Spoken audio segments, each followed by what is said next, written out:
Hey guys, it's been a while, but we're back with season Hi. 4. We hope that you've been doing okay. You know, we're in the middle of a pandemic. We hope that you're all keeping safe and that you've made it through this difficult time. Well, we're still in it, but we hope that you've been doing well. Yeah, basically. And so we went on a pretty long hiatus, obviously, as you've noticed, and part of that was actually because of the pandemic, and we didn't know how to safely record, so we decided to take a long hiatus. But we're both vaccinated, Absolutely. which is why we're doing this. Mm-hmm. You know, because we can afford to at this moment. We're both quite paranoid about being masked up, and we're the types of people that have like multiple types of sanitizer everywhere we go and that kind of thing. So yeah, we decided to come back.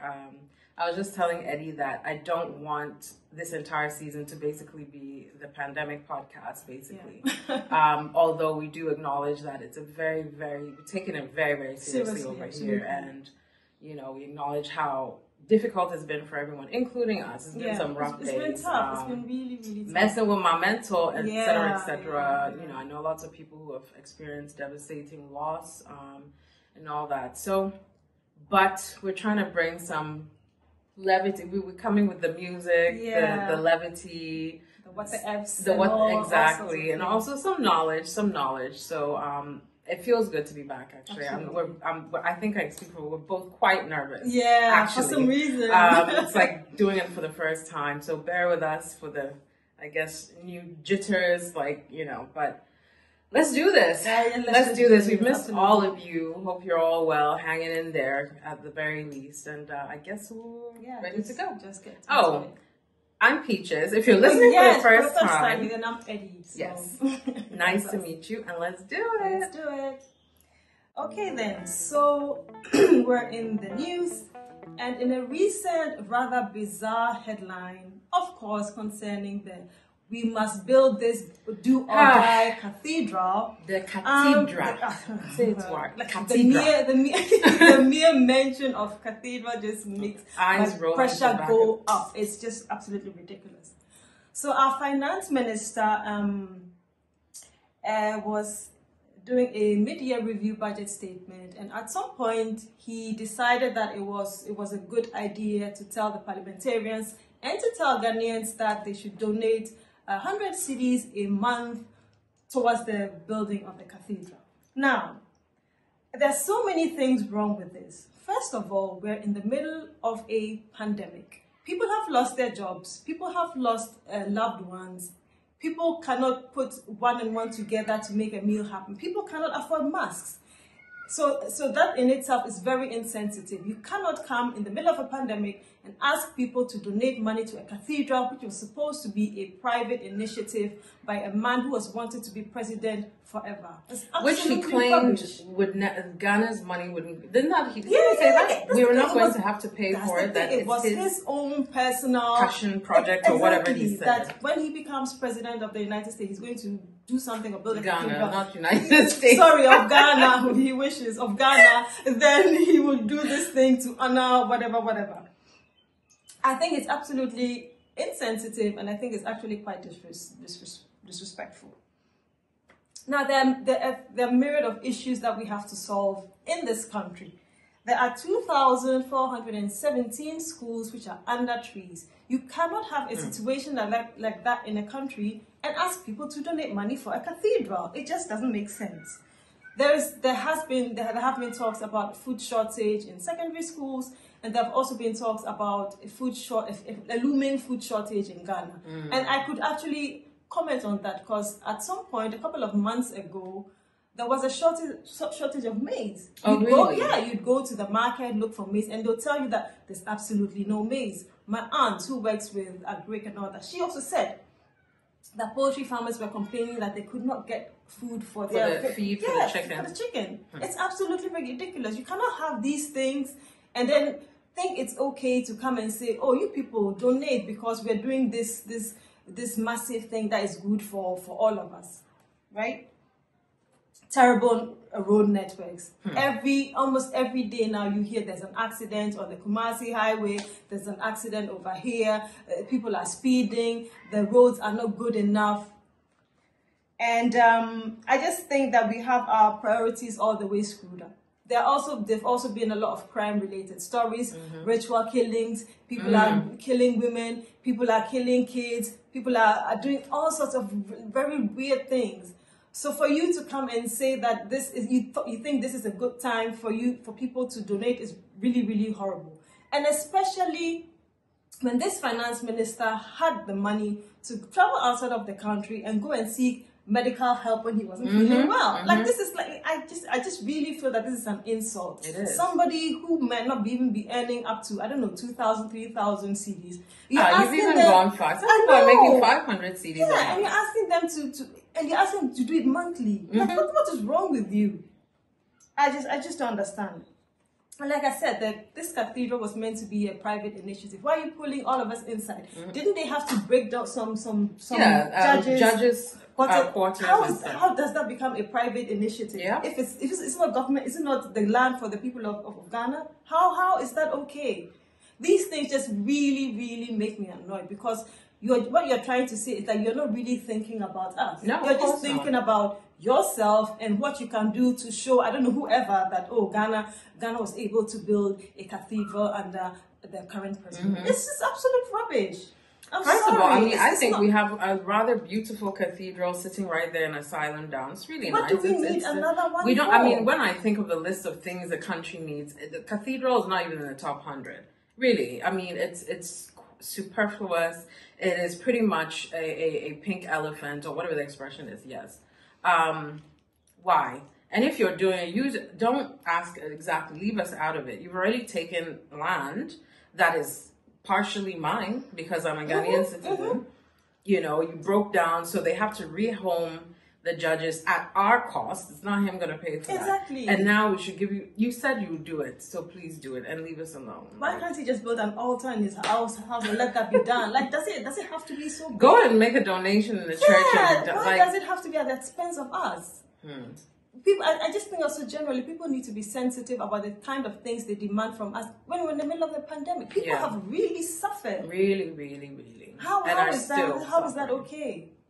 And you know, I know this is the first episode, but then it just got me so heated when I saw it. I said, you know what? I need to come and talk about this. Is not okay. This is not okay. If you know him, please tell him that this is not okay. It's not okay to say. It absolutely isn't. But he probably knows the kind of people we are. Ghanaians, we are a Christian nation. So people say, oh yeah, oh this one, it's very good. Oh, hey, cathedral, God, oh yeah. As if that's how it works. And so that's my in the news. Thank you for that. Rather hot one, but you know, we have to do what we have to do. I know. All right, so mine is about the Ghana Education Service. So forgive me in advance. I may get a little riled up here as well. So the Ghana Education Service is basically the executing arm of the Ministry of Education. So they're in charge of overseeing basically the functioning of all government schools, including planning curriculums and whatnot. So in 2019, the Director General of the Ghana Education Service announced sweeping reforms for the curriculum for grades 1 to 6. Oh my God. And that was to be for that 2019 to 2020 academic year, and these included changes in the number of subjects the kids do. He proclaimed that it was to bring the Ghanaian student to the modern era, something, you know, some combination of words where you're just like, okay, sir. Well, it's been 3 years now, or almost in the end of 2021, and the Ghana National Association of Teachers, GNAT, has complained, and this time, for the last time, complained that they are yet to receive textbooks for this new curriculum and a curriculum itself. Like, you can't just announce you're changing the curriculum without providing the actual updated curriculum. So after talking about it for complaining bitterly, obviously, because they're expected to teach with literally no textbooks and no curriculum details outlined, allegedly, the GS instructed them to abandon the new curriculum and then go back to the old curriculum. Now, first of all, when they made this announcement in 2019, printers of government textbooks and everything were extremely upset because they said they were given no foreknotice or forewarning that the curriculum was going to be updated, and they had already started printing the books in anticipation of the new school year, and therefore there were literally thousands of books that they were now being told were invalid because they were based on a now outdated curriculum. So that was already a problem sitting there. Only to find out that multiple, like years, it's 2020, you announced this in 2019, it's 2021, or ending, and still nothing to show for it. So now they've said go back to the old curriculum. And once that got out, then of course here come, the GS again announcing that they didn't tell them, they didn't say anything of the sort that they should go back to the old curriculum, but they're still in the process of sorting things out and so on and so forth. I mean, honestly, it's just that, the Ghana Education Service has there's no, well, I shouldn't say no, because every, government agency in this country will get your blood pressure going. Yeah. But they've been fooling extra hard this year. It seems that they decided this year we are going to display. So you would think that they would have the time to sort those things out. But another thing they're up to is harassing a teacher who had gone viral. So his name is Ora Kojo Hotish. Now, sometime in, let me just check this, 2018, he went viral because pictures came out of him teaching Microsoft Word in ICT class to a class of kids, and it was in a rural area, and they didn't have any computers, no software. So he drew the Microsoft Word interface on a chalkboard and was trying to teach the kids how to use Microsoft Word just from them looking at it on a chalkboard. So the picture went viral because obviously people were very moved at his dedication to still attempting to create something out of nothing. And also the fact that, there are kids in this day and age where at least these ones had a classroom that had a roof. Because as Eddie just said, there are thousands of schools that are under trees. Yeah. But still, they're like, how are you supposed to be, again, a modern student with no, ICT facilities at whatsoever?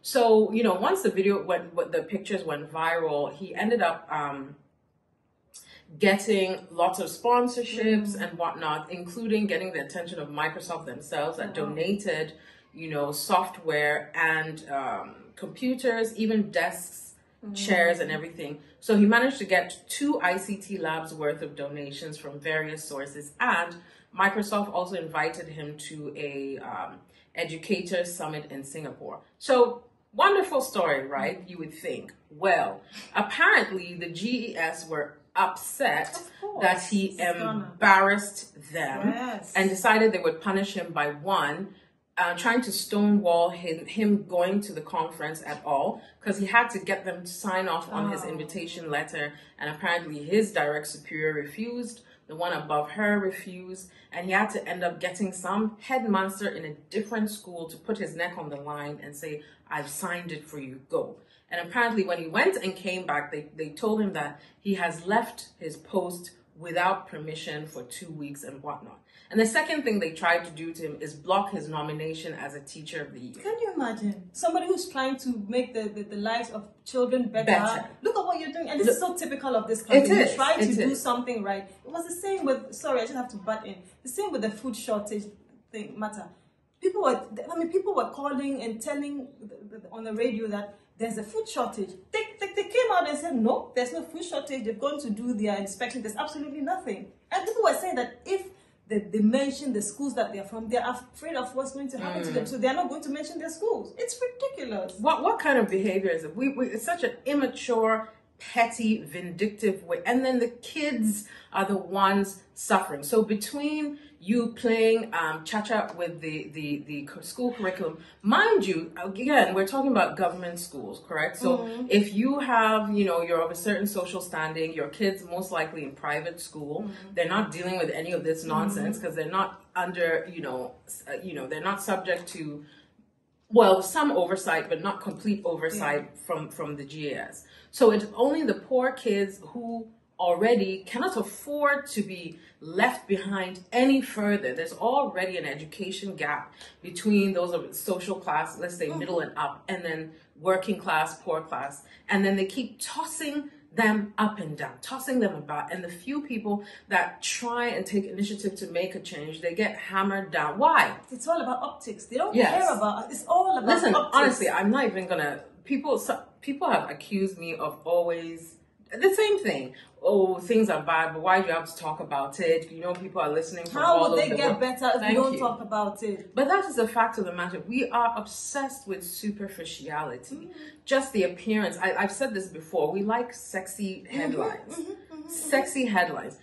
But there's no substance, no willing to get your hands in the dirt, get dirty and get the job done. And when people do, they're like, oh, how can your first thing be, why did you embarrass us and show the condition?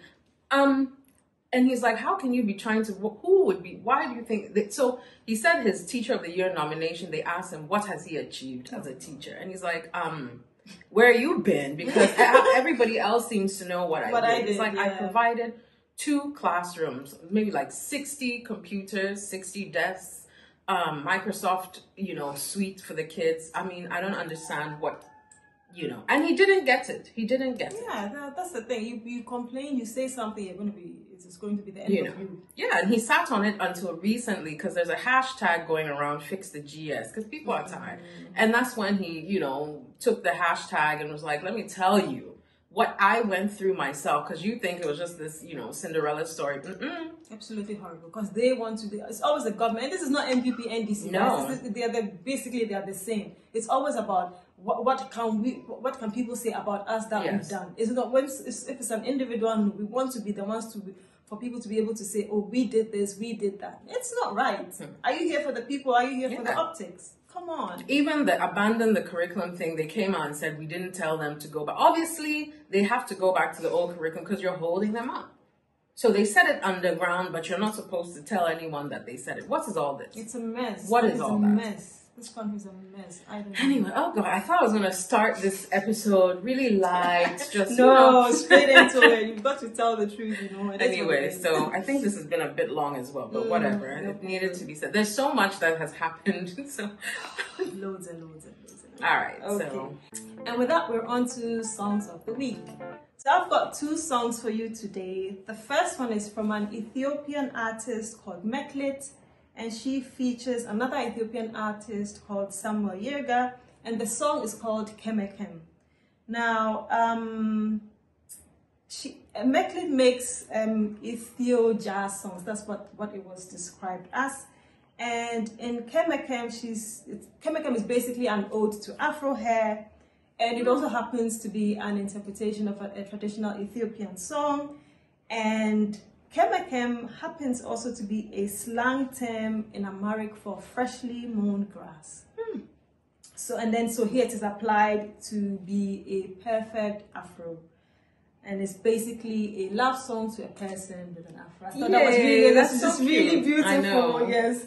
And yeah, the song is really, really nice. I happen to like Ethiopian music. I remember talking about Teddy Afro, I think. And Meklit is also a beautiful artist. Kemekem is a beautiful song. The video is also actually really, really cool, so you should check that out. Meklit featuring Samuel Yerga, and the song is Kemekem. And before I forget, and one of the lyrics in the songs translates to, you with a beautiful afro, you're delicious like injera, it is delicious. Yes, and sweet like tej. Tej is honey wine, Ethiopian honey wine. So that's also really cute. Sweet. Right, and the second song that I have for you is from one of my favorites, Juls. I absolutely love him. I think he's brilliant. And he made a song with Niniola. We've also talked about her before. And the song is Love Me. Now, like I said, I personally haven't heard a bad song from Juls. From the first time I talked about Tif Tif, he's got the Guan with Burna Boy, and then he's got Your Number, King Promise and Mugiz. The Ojeko EP is absolutely fantastic. And Niniola, she's a Nigerian artist. We've talked about her on here before. So you put 2 talented artists together and you know they're going to make an absolutely fantastic song. The track has a bit of an piano. Is that what it's called? I always get confused I don't know these things. A piano, a beat backing. So that's absolutely fantastic as well. And the song is going to be on Juls' album, which comes out later this year. So watch out for that. Absolutely beautiful song.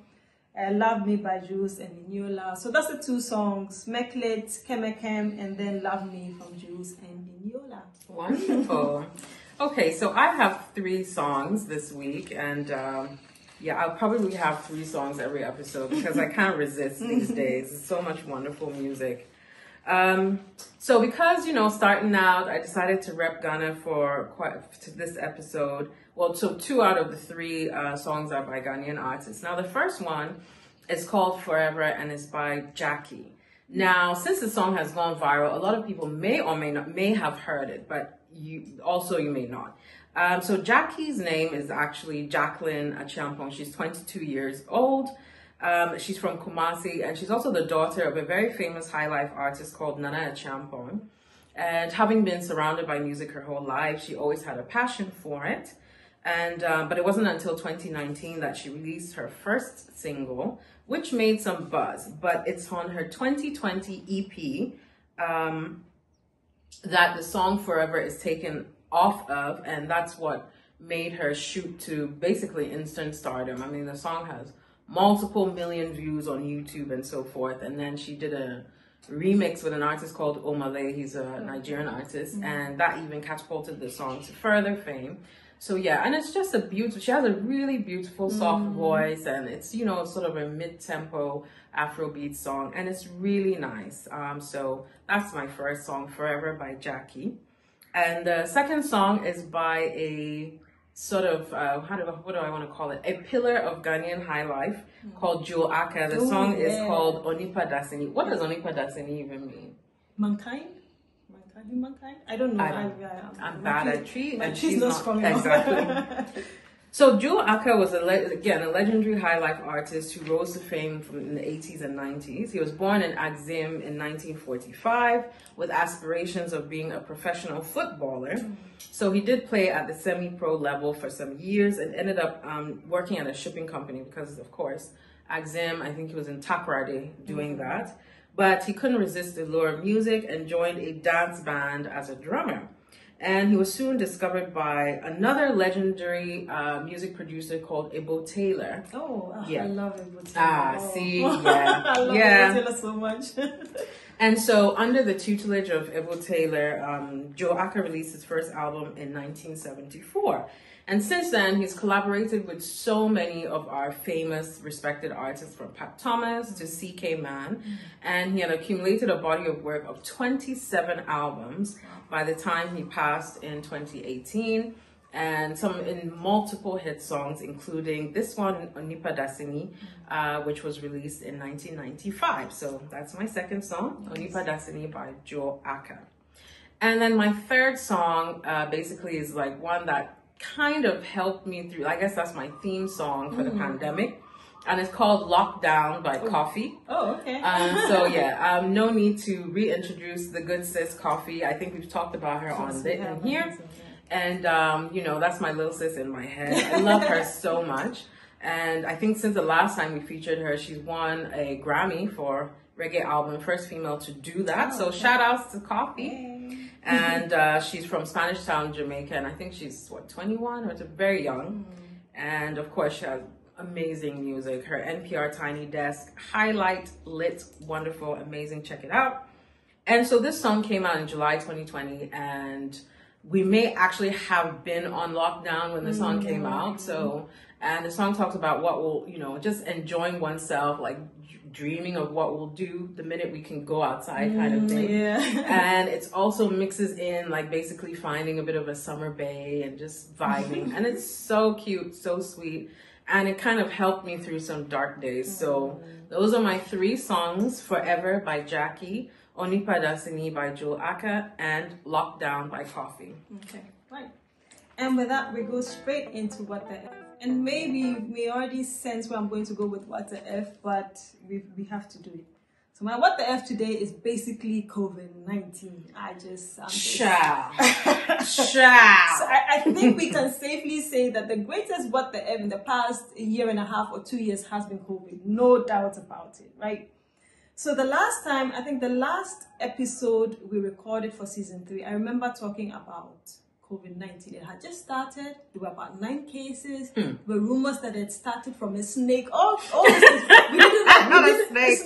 We didn't know what was going to come. You know, we're like, ha, it's far away in Asia. Well, nothing's going to happen. Now look where we are. So September 2021, and here we are. So many people have lost friends and parents and kids and loved ones and colleagues, and the list is really endless. And in my bit to educate people on COVID-19, I've heard the most absurd things. But do you know anyone who has died from COVID? Why are you doing? Someone even told me, why are you doing advertisement for COVID? Oh my goodness. Oh, what's for the corona is gone. What's for the corona is gone. I can't even get money to buy food, so why should I buy a mask? Granted, that may be true. There are people who cannot afford, so that's okay. Oh, as far as the God is with us, so the corona, nothing. I can't breathe when I wear the mask, so maybe I won't wear the mask. Now, some of these are valid concerns. Can I interrupt with the craziest excuse for no masking I've heard? I'm not going to wear a mask because it gives me pimples. Oh. This is what somebody said. Wouldn't you rather have pimples than get coronavirus? That they're not going to wear a mask because they get maskne, which it actually has a name because it's very common actually. Maskne. Okay. I'm just like, first of all, change them more frequently. Probably that's why you get, because you keep recycling the same mask over and over. Wash the damn thing, or buy a box of disposable masks. Because this is not somebody who the argument for not being able to afford a mask is valid. I'm just like, I don't understand the logic here. You'd rather possibly get sick or infect people you love than get some pimples. Really? It's absurd. And like I said, some of these are valid concerns. You may not be able to breathe properly through the mask, but you rather want to not breathe properly than not breathe at all. So you know what? Just wear the mask.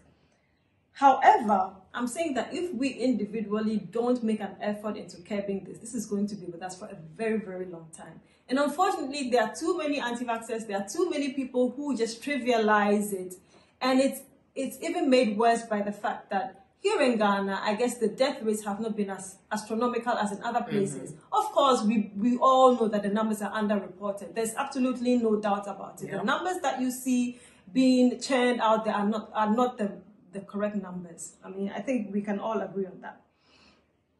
But I just think we haven't made enough effort. I mean, some of us, we really try. Like, we wear our mask every single time we leave. Vaccinated even or not. Double mask sometimes. I've always worn my mask. If somebody's coming to the house, if somebody knocks on the gate, I'm wearing my mask each and every time. If somebody comes inside the house, I'm wearing a mask. Unfortunately, people in leadership positions have not always done that. The government, churches, radio stations, event organizers have all added to the rising cases.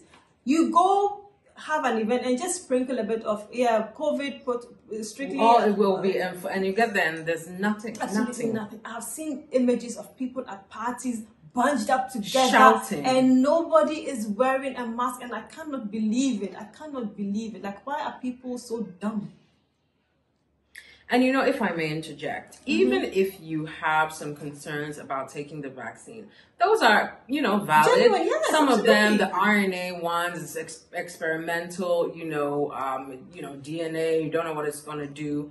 The other ones are attenuated, it's your typical, they take the virus, sort of weaken it and put it in you or whatever it is. But, if you have concerns about reacting to it, whatever, sure, whatever. I mean, I still think, getting a fever from a vaccine is better than being on a ventilator somewhere or whatever. If you don't want to take the Johnson, whichever one is the RNA, I get. But the mask, what is the problem with the mask? What's preventing you from wearing the mask? Why? What's the issue?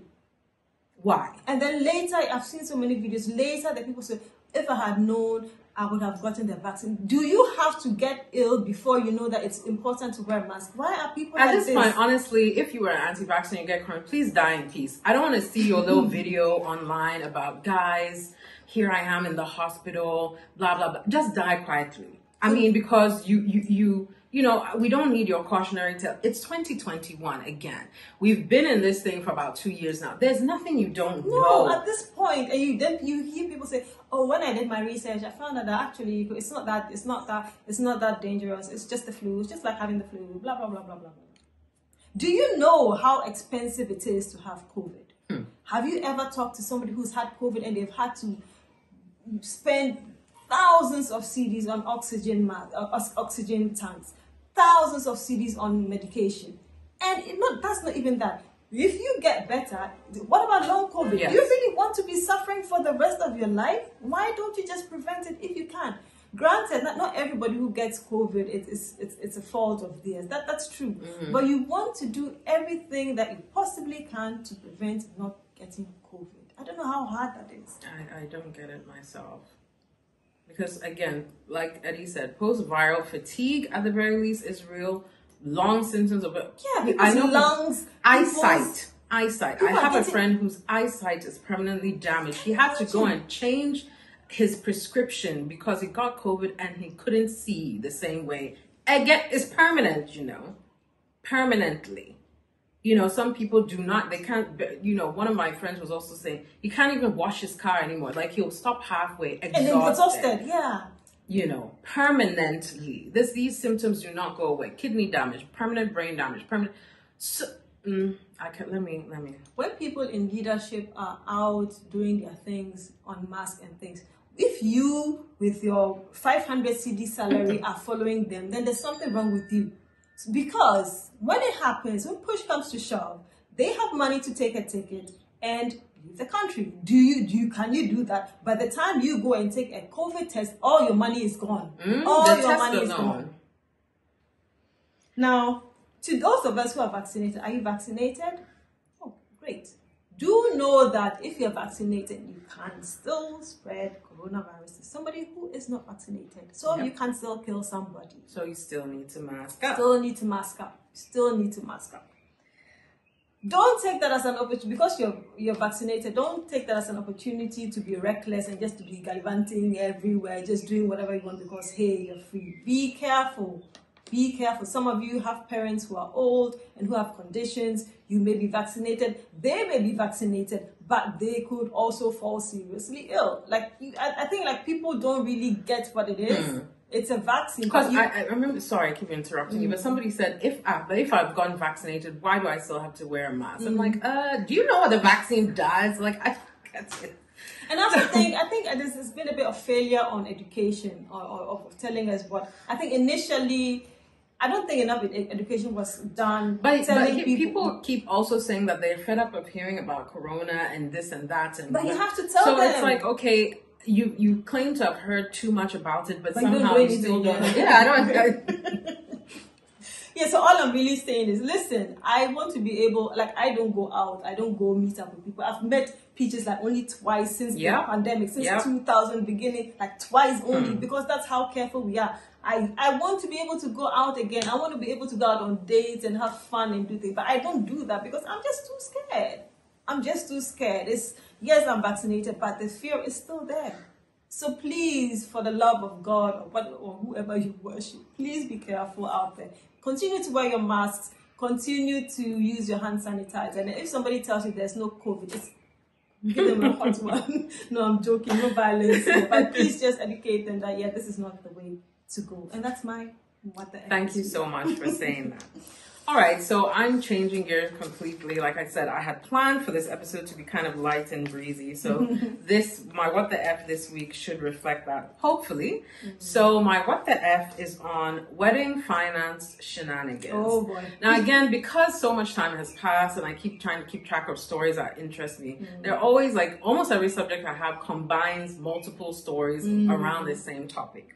But for what got me interested in doing it this week is that a couple sent out invites for their weddings with a bit of a twist. Now, in the RSVP section that you send back, it prompted you to declare the value of your wedding gift because they, depending on the value of your gift, you get access to different meal options. And there were 4 tiers. There was a loving tier, silver tier, gold, and platinum. And so loving was if the value is up to $250. This is in America, by the way. Silver was $250 to $500. Gold was $500 to $1,000, and platinum was $1,000 upwards. And just to give you an example, on the loving tier, you get options of roast chicken and swordfish. But if you were to be on the gold tier, then you get lobster or filet mignon. Now, listen to me carefully. Yeah. If you don't have money, the wedding is not by force. It's not by force. That is the one sentence topic statement here. If you don't have the money, it's not by force. A wedding is not an airline ticket or a concert ticket where you're going to have VIP section, VVIP section, owner's booth access with champagne. Or why? I feel like it's so rude. Like, are you campaigning for... Like, what is the idea of your wedding? Is it not for us to come witness your union and then you're obliged to feed us only because we've been there for 5 hours or whatever it is, then we dance and go home? If you don't want people to come eat up your food without bringing nothing, don't do I'm not understanding why people are insisting upon these kind of things. Do you know what I hate the most about weddings? When the bride tells the bridesmaids or whoever that they have to go buy their own things. Yes. Hey. I think that is very stupid. I think it has to be your wedding. Bone straight weave, go and buy. Because everybody has to have a weave. If you are having the wedding, you should be able to provide all those things for the bridesmaids and the why do I have to spend? What if I don't have money? Yes. Then what am I supposed to do? That's why apparently bridesmaids, wedding stuff, it becomes a nightmare, burden. Friendships are ended over this because it's rude. How do you tell me, why should I get my new shoe, new suit, new clothes, new hair? Because you are getting, no. And that's not even about, it's not about friendship or something. If you really love your friend, you wouldn't ask them to do such a thing. Unless you're bridesmaids and say that is their gift to you. I'm buying my own outfit. That's how I'm going to, support your wedding. But otherwise, you can't put such a financial burden on others. It's not by force. Like, you have to. And there was another couple also, and this is also just this week, that... it was in jest, but I'm like, you know how they're joking, but they're not really joking. They said they were going to send invoices to everybody who RSVP'd to their wedding and didn't show up. And so it was the value of the meal that went to waste. And so they're going to send it that they owe them the money. It's ridiculous. Again, you go, if you're doing a wedding, you have unforeseen circumstances occur. That's why half the time the damn bride is late. Anyway, are we going to charge you for the time you spent sitting around in the hot ass church? No, you have to plan for redundancies. And if it's going to pain you that, let's say 10 people didn't come and you lost your 2,000, again, go down to the courthouse. Run off down to the courthouse with you and your little immediate family or whatever it is. And you and the 10 people you love the most have some little dinner. And end is there. It's not by force. It's not by force. Please. Did you see the thing on Twitter as well? There was some guy, he went viral on Twitter because he said that, he got married and his bride-to-be's, fiance at the time, was insisting that they get married at the Kempinski Hotel. Oh, yes, which is like one of the most expensive hotels in Ghana. I saw it. This guy said he makes 2,000 CDs a month. And then he went to get his, his socials. I don't know. I forgot. And then the wedding package was like, 70,000, 80,000 or something. So he said, he was like, oh, can you wait? I don't have the money right now. I should be getting a bonus at work. And she's like, no, we have to do it now. So this guy went to get a loan for 50,000 or something like that in anticipation of being able to pay back once he got his bonus at work. They went and did this wedding only for his job to announce that because the pandemic is so nobody's getting bonuses this year. Now this boy owes somebody 50,000 CDs when he makes 2,000 CDs a month. And so apparently he said he went to talk to his wife about it. And she said, first of all, you didn't tell me you went to get a loan. And secondly, it's not my problem now. You took it upon yourself to do this. And he's like, but you said you wanted this wedding. So yeah, again, stop putting yourself in these terrible situations, wasting all your life savings and everything for a few hours. For a few hours of and you yourself know that half the people that come are only coming to judge outfits and eat and whatever it is. Packaging, Restricted, thank you, to the people that you know truly want to be there because they love you and whatever it is. And cut your coat according to your cloth. All right, that's all I got. That's a good one. Okay. All right, and with that, we're on to 2 pesos. Now, for my 2 pesos today, I will be shamelessly promoting my food blog. Yes, let's giving do you it. some Let's do bits it. and bits. So, in case you've been living under a rock, I have a food blog. The food blog turned 1 on the 4th of September. Happy birthday! Thank you. Ginger and sea salt. Ginger and sea salt. Make sure to subscribe. All the on YouTube and on Instagram, yes. on TikTok as well, on Pinterest. So check that out. So I'm expecting to see, increasing number of subscribers after this episode. So you know what to do. So here are a few lessons that I've learned so far. You're going to need a lot of grit. Now, as somebody who's doing the cleaning, the cooking, the filming, the editing, basically doing everything yourself, you're going to need a lot of energy. And if you have other things to do on the side or other things you have to take care of, then this becomes really, really exhausting. What I'm going to say is, if you need a break, take a break. Otherwise, this thing is just going to break you down mentally. I've been there. I've had moments where I'm just like, you know what? I'm tired. Like I'm really truly exhausted, and I really don't want to do this thing. And it's been only about a year. So at that point, you just sort of have to take a break. One good thing is that I tend to plan ahead. So I have a content calendar with all the things that I want to do, and I try to film ahead so that if next week I don't feel like doing anything at all, I can just push out the content. So that is very helpful. 2, cooking by measurements.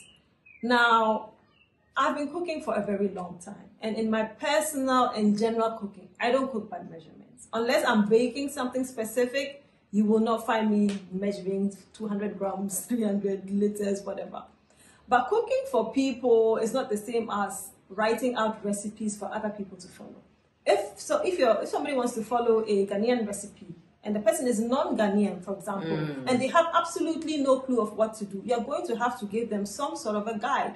So even though in your home, if you're making your jollof, you're not going to measure anything, you're going to want to give that person a bit of a guide so that once they get it, they can decide to sort of, tweak it slightly. So Can I interrupt? Yes, of course. So I read this really funny thing online where somebody said that, Black people, it was just about Black people in general, it wasn't specific to Africans, but included everybody.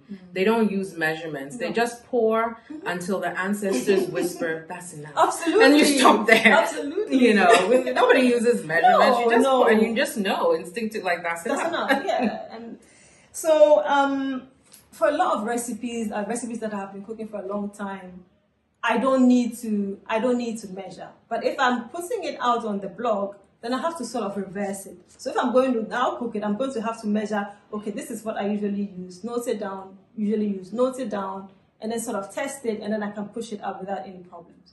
If it's a new recipe that I've written, I've never done before, then I will measure before and then tweak as I go until I like the end result. So that's basically something worth noting. I don't know many cultures where people actually measure their ingredients before they cook. Especially African, we really don't cook like that. Number 3, I do not care for Europeanizing dishes at all. I don't care for it at all. I think it's absolutely unnecessary. There are many cultures where you have food where you don't necessarily need to say, you need an English name. There's no reason for me to say agbelikaklo is now cassava, fried cassava ball. It's not necessary. Let people learn what you eat. Let people learn to pronounce what you have. Why do you have to pander to somebody else's, because they can't pronounce it? Let them learn it. Right. The same way you learn somebody's very long name or very long food type. You shouldn't have to Europeanize it for anything. Now, the downside in that is, for example, if I'm doing my keyword research, right? So I'm going on Google to see whether people are actually searching for this recipe. Hardly anyone is searching for agbelikaklo. So at that point you say, do I really stop filming this and not write this just because people are not searching for it. Right. I think it's really a fine balance. If I really love cooking and then I really love food blog, then I just need to find a fine balance about things that I'm really passionate about and that I will post regardless, and then finding those recipes that I can tweak slightly for recipes that people are actually looking for. Don't sell your soul to the devil. Find a nice balance. There are experts who say that if your post is not performing well, you should remove it. I disagree. If I really love something and I really want to share it, I will put it out there. So number 4, I love food and I really love experimenting. And it's not because I want to be so different, which is why I will do like a crispy fried garden egg. It's just because I get fed up with food really quickly and I want variety in my life. So I will try to do something different. So if you've been on my blog, you would have seen like bambara bean burgers, or like I said, crispy fried chicken. Or the other day I made some popcorn and I added some hibiscus. It was really nice, and purple. It's just because I want something different. I like variety in my food.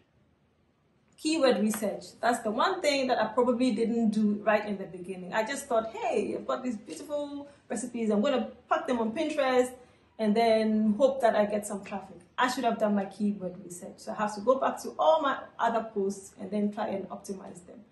The tools used for keyword research are some of them are quite expensive, but there are also some cheaper ones that you can, I think you can use in the beginning to get where you are. So I'm by no means an expert, but if you can avoid some of the things that I did in the beginning, I think it helps. If you've got a food blog you want to start, you've got questions, or just generally, just shoot me a message. I'm happy to help. Now, Corona really did me dirty because I had plans of, like intimate, private events where I cook for people, do some really nice things. But Corona, at this point, like I'm a bit paranoid about Corona, so I will not be having anybody in my house cooking for anybody until we sort of can figure this whole Corona thing out. And that's about it for me for Ginger and Sea Salt. Find Ginger and Sea Salt on the web. On Instagram, Ginger Sea Salt. On YouTube, Ginger and Sea Salt. On TikTok. And make sure to follow, like, subscribe, blah, blah, blah, blah, all that. And that's my 2 pesos. Thank you. And I can personally attest to the fact that Edinam is an exquisite cook. So, follow along and get your like. Yeah. Okay, so my 2 pesos this week, I decided to do blatant copying. I never recovered from the jealousy of her. So the season finale. I watched it this morning just to sort of. Yeah. So on our season, our final episode for last season, Eddie's 2 pesos segment was random facts about her, and I really loved it. I loved it so much. So I decided I would start this season with 10 random facts about me. Love it. Okay. So the first one, and she'll probably see this coming a mile away. I really, really, really hate avocados. Oh yeah. Really hate avocados. Like, it is a hill I shall die on. I love avocados. Anywhere I see avocados, I will comment. I will hate comment on it. Now, to be honest, it started out just as, some people don't like certain foods, right? And I just didn't like avocados, right? I don't like the color. It's an off-putting shade of green. I don't like the texture. I don't like the taste. I just don't like anything about avocados. But I was managing it quietly. And then somehow, over time, avocados became the official fruit of the internet. Like, white hipsters, people started going crazy. Now avocados on toast. There's an avocado restaurant somewhere. Avocado ice cream. Avocado ice cream. I would eat that, honestly. Makeup companies are doing avocado themed palettes, whatnot. Please. So at that point, it went from dislike to active hatred. Like, I cannot even describe, like, it's so irrational, because I'm like, this makes me angry. When I see people eating up, I get angry. I'm like, can you not? Like, it's like so good. With bread and then with an egg and then you sprinkle some black pepper and then salt. They must be stopped. If you're out there and you'd like to join the army, please contact me. And I know one person who can join you. What we can do to eradicate. I'm going to start reporting accounts on Instagram. If I see you sexualizing avocado, it'd be so, eating it was ill, disgusting. Anyway, that's point 1. Can't stand avocados. Random fact number 2, I'm a huge space nerd, like super. And I'll probably try to be an astrophysicist or something, except the math, no. It's not math. It's not math for me. I can't do it. So anything space related, I just, drink it all up. I follow NASA, Neil deGrasse Tyson. So much of my YouTube viewership is just, about planets and things like that.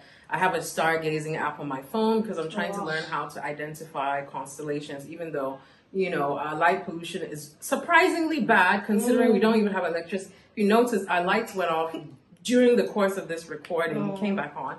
But yeah, somehow light pollution is really bad, so you can't really see that many stars, but I try. I have an alert for the ISS because at some point during the year, the International Space Station is visible to the naked eye, and they'll actually give you an alert for when it's going to pass over. So if visibility is good on that day, cloud cover and stuff, you can see it, and it's awesome. And every time it's passing by, I go stand outside. I've gotten my mom to come with me. I pulled another friend who's like, "What is this rubbish?" A couple of years ago, I volunteered for the manned Mars mission, the permanent one. I did.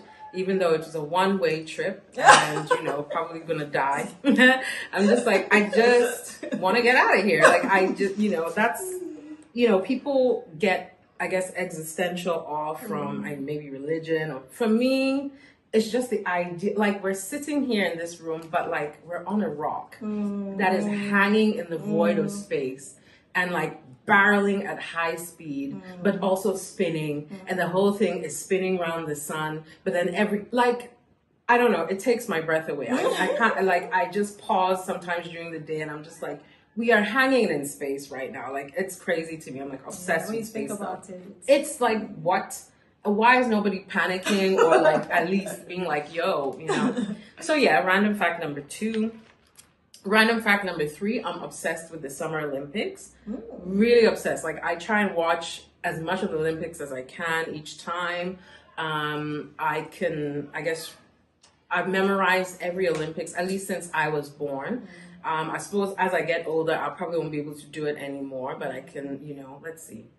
So Moscow 1980, these are the Summer Olympics only. Moscow 1980, LA 80, no, Seoul, Moscow 1980, LA 84, Seoul 88, Barcelona 92, which is my second favorite Olympics of all time, Atlanta 96, then we had Sydney 2000, Athens 2004, then we had Beijing 2008, which is my personal favorite Olympics of all time.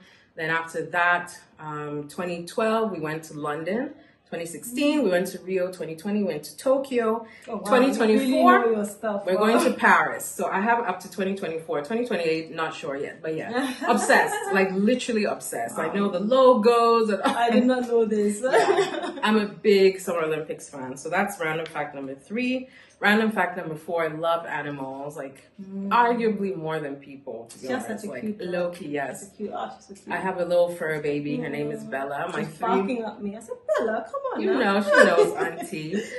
My 3 favorite animals are dogs, elephants, and horses. I have an elephant tattoo. Probably going to get more. I also like tattoos a lot. That's another one. Cats? I like tattoos a lot. Cats. You don't like cats? No.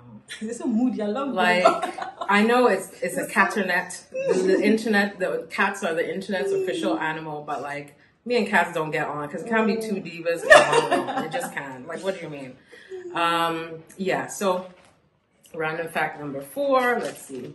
Random fact number 5, I love cultures and languages, similar to Eddie as well. I've lived in 5 countries, including Ghana, the other 4 being Saudi Arabia, France, the UK, and the US.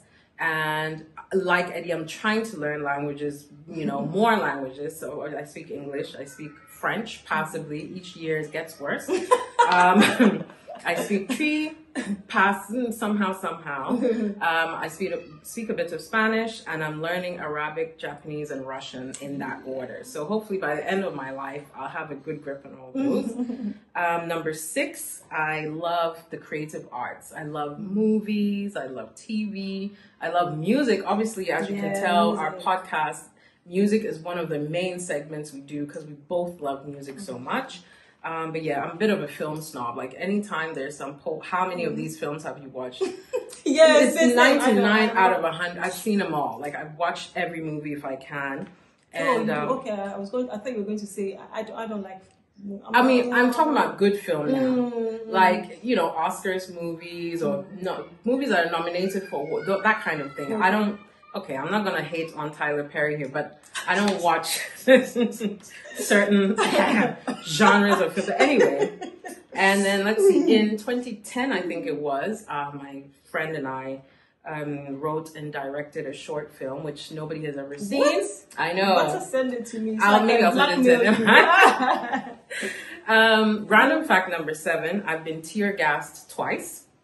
It wasn't fun. What? As you might imagine. Yeah. One was at a nightclub. Somebody was acting up, so they tear gassed the whole place. And because we were all in there, tear gas.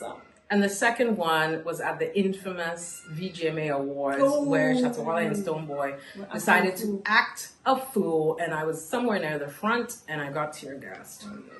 Random fact number 8. When I was 7, my brother and I ran away. No way. We were pulled him into that. We were in Saudi Arabia, and we had passed a fun fair, and it looked so amazing. And we're trying to convince our dad to take us, and he was like, "Oh, later." So it's like one day, my brother and I were like, "Let's go to the fun fair."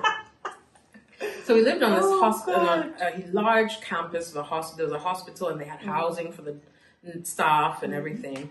And we just walked out the main gate, and we're so tiny that, you know, the thing that lifts up and down to let cars in. We literally just walked under it. So the security person who was in the security box didn't even see us because we walked under the window.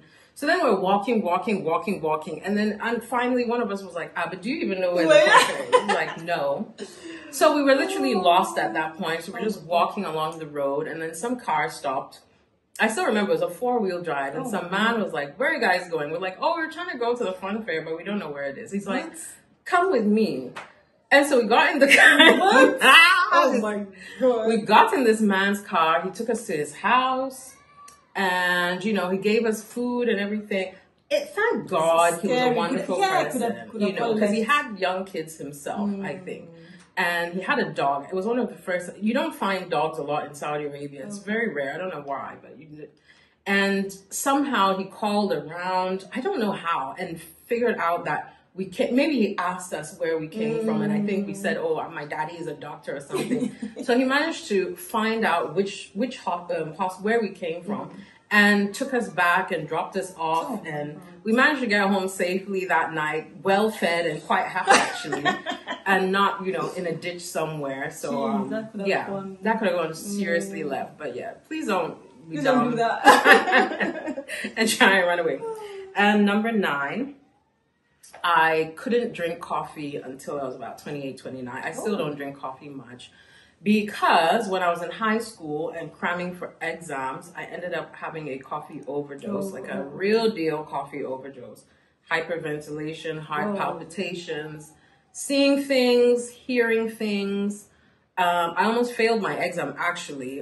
So that was a very bad idea. So thereafter, even when I smell coffee, I'm like, much less let it touch my tongue. So I would go to Starbucks back in the day and just get cream and milk and stuff. And like, please don't put coffee in there. They're like, okay, but at this point, it's a milkshake. I'm like, fine, don't put coffee in there because it would give me really bad heart palpitations. And so now basically coffee is like cocaine for me. So yeah. And lastly, random fact number 10, another of my random sources of hatred. I hate Jerry from Tom and Jerry. What? That damn, like, I'm getting angry. If you put a monitor on me now, you'd see that my heart rate has spiked. What the hell is wrong with you? That stupid mouse. Like, I'm a Tom. Look, at the end of the day, like, I can have a whole speech about this. Like, I'm not even joking. God. Tom is in his house. This is his home. He is the cat. He lives there. You are an invading vermin, filthy rat. And then you come mouse, please. Whatever, nasty animal. Instead of staying outside, you come into the man's house and try and get him in trouble, make him look like a fool. Is this where you're supposed to be? No, man. If I were, Listen, I cannot deal with every time he gets his ass smashed or something. I'm like, good, serves you right. Next time. I don't understand why he even has fans. I don't believe this. Like, this is serious. Since I was a child, I've hated that damn mouse. I've hated him, and I've been hoping he died once and for all, and it's never happening. Anyway, so that's 10 random. It's so intense. It really, look, I'm very passionate about these things. So that's 10 random things about me. Yes, amazing. I'm a very weird person. Fantastic. I try and disguise it, but I am. And yeah, that's it. Absolutely fantastic. So please, let's just random plug. If you haven't subscribed on one of the many options you have, please subscribe somewhere. Please like us on Insta, on Facebook. Please leave us a comment. Yeah. If you love the show, and I hope you do, please rate it wherever you are, because iTunes, whatever. It helps us get discovered. Also, we have to say thank you. I was just going to say, because we've been getting listens even when we stopped recording. People have been listening to the podcast, numbers. And that is absolutely... And from we've charted in crazy places like Saudi Arabia the other day, Sweden, Israel. Like, honestly, you guys have held us down something wicked. But so just thank you so much for that. Please keep supporting. Please keep telling people to tell a friend to tell a friend, so on and so forth. I apologize if this is long. I guess I'm excited, so I'm talking a lot. And we'll see you next week. See you next time. Bye.